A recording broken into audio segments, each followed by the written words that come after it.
नमस्कार, आप देख रहे हैं वी टाइम न्यूज। बढ़ते हैं झारखंड की खबरों की ओर। झारखंड में यदि बाढ़ की स्थिति बनती है और बाढ़ में लोग फंस जाते हैं तो उन्हें कैसे रेस्क्यू किया जाए, इसे लेकर गुरुवार को रांची के धुरवा डैम सहित राज्य के सभी 24 जिलों में एक मॉक ड्रिल का आयोजन किया गया। मॉक ड्रिल के माध्यम से बाढ़ में फंसे लोगों को रेस्क्यू कर उन तक रिलीफ पहुंचाने, चिकित्सीय सुविधा पहुंचाने तथा विभाग कैसे आपस में समन्वय बनाकर राहत और बचाव कार्य करे, इसी को लेकर धुरवा डैम में मॉक ड्रिल किया गया। मॉक ड्रिल राष्ट्रीय आपदा प्रबंधन प्राधिकरण भारत सरकार के ब्रिगेडियर वीरेंद्र ठाकुर के मार्गदर्शन में किया गया। इस अवसर पर ब्रिगेडियर वीरेंद्र ठाकुर ने कहा कि मॉक ड्रिल का उद्देश्य सभी विभाग आपदा के पूर्व और आपदा के समय अपनी तैयारी को पुख्ता रखने का है, ताकि जान माल को कम से कम नुकसान हो और किसी भी आपदा के लिए हमारी तैयारी पूरी हो। आपदा प्रबंधन विभाग के उप सचिव राकेश कुमार ने कहा कि मॉक ड्रिल का मकसद है किसी भी आपदा के दौरान सभी विभागों को मिलकर कैसे काम करना चाहिए। उन्होंने कहा कि आपदा के दौरान बचाव, पुनर्वास और बुनियादी ढांचे को बहाल करना हमारा मुख्य उद्देश्य है।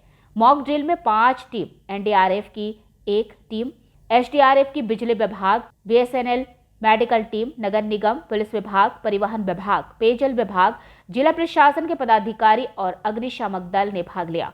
मॉक ड्रिल के अवसर पर सभी संबंधित विभागों के पदाधिकारी सहित आसपास के लोग उपस्थित थे।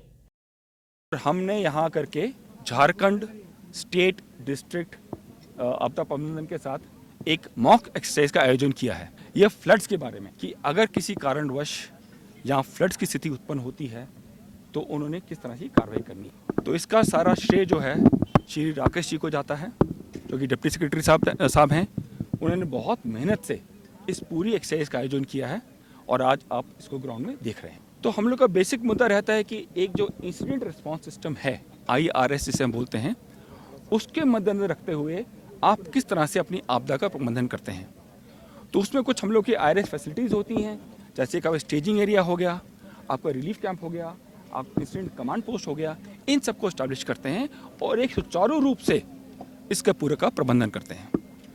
तो मैं मुबारकबाद देना चाहूँगा अपना झारखंड आपदा प्रबंधन डिपार्टमेंट को कि उन्होंने बहुत मेहनत से इस एक्सरसाइज का आयोजन किया है और पूरा का पूरा सुचारू रूप से बहुत बड़ी एक्सरसाइज कर रहे हैं। देखिए, हमारी तो किसी भी प्रकार की तैयारी में महत्वपूर्ण ये होता है कि जान और माल दोनों का नुकसान न हो, जीरो हो अथवा न्यूनतम हो। तो इसी को ध्यान में रख करके हमारी सारी तैयारी होती है। और एक मान्यता है कि आप शांति के दिनों में जितना पसीना बहाते हैं तो आपदा के दिनों में उतना कम नुकसान होता है, उतना कम खून बहता है।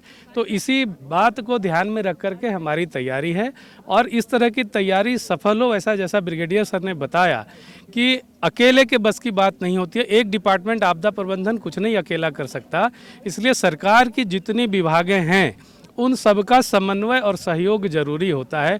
क्योंकि जब किसी भी प्रकार की आपदा आती है, न केवल बाढ़ बल्कि किसी भी प्रकार की, तो आपको लोगों को इवैक्यूएट निकालना पड़ता है, निकाल के कहीं ना कहीं रखना पड़ता है। रखने के बाद उसके लिए जो एक सामान्य रोज़मर्रा की रोटी कपड़ा मकान की ज़रूरत है उसकी पूर्ति करनी होती है। कुछ बीमार होते हैं, उसका इलाज कराना होता है।